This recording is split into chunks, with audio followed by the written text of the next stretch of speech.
Dito ako sa Robinson. Kasama ko sila nanay. Kumakain sila dyan sa Jollibee. Pero ayoko muna ng Jollibee. Libot-libot lang ako. Ito yung napansin ko dito. Dairy Queen. Pinipilahan dito sa dahil siguro sa init sa labas. Kaya bibili sila ng Dairy Queen. So,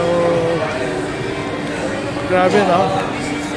Yung mga Dairy Queen sa Amerika parang nilalangaw na Pero dito, busy. Sobrang busy. Kaya libot-libot muna tayo.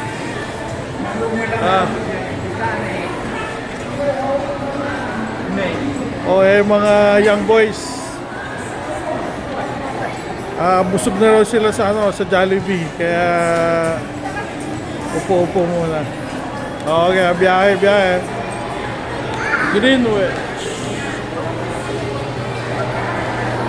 Yun, Goldilocks.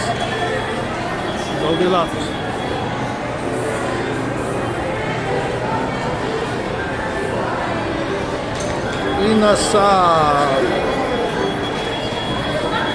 Kaya matagal ang hidahin yan.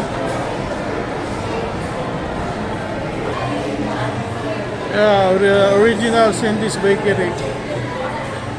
Ito yung mga kamahok kapanahunan ko. Mga ensamada, egg pie.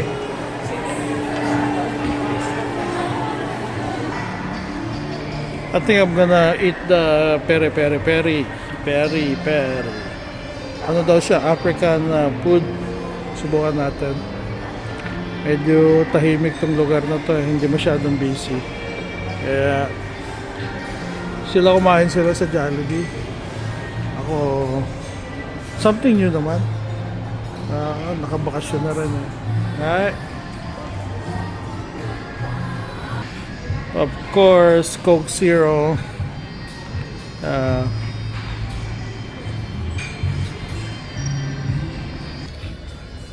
Sarap magbakasyon, nakaka-relax. Pero may mga stress din. Bumili ako ng pantalon dahil mag-aanak ako ng kasal. Nakakahiya naman na naka short pants ka tapos mag-aanak ka ng kasal. So bumili ako ng isang sapatos ng isang pantalon and yung may sapatos naman ako sa bahay and merong Hawaiian shirt sa also ano nangyari. Hintay ng pagkain. Kakagutom din. Okay. Standby tayo. Andito na yung pagkain. Ang bilis. Sabi nila 15 minutes pero 5 minutes lang dito na.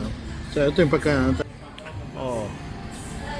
Sarap din It's Java rice, ribs, and chicken. Of course, with soda. Kain tayo. Kain mo na ako ba?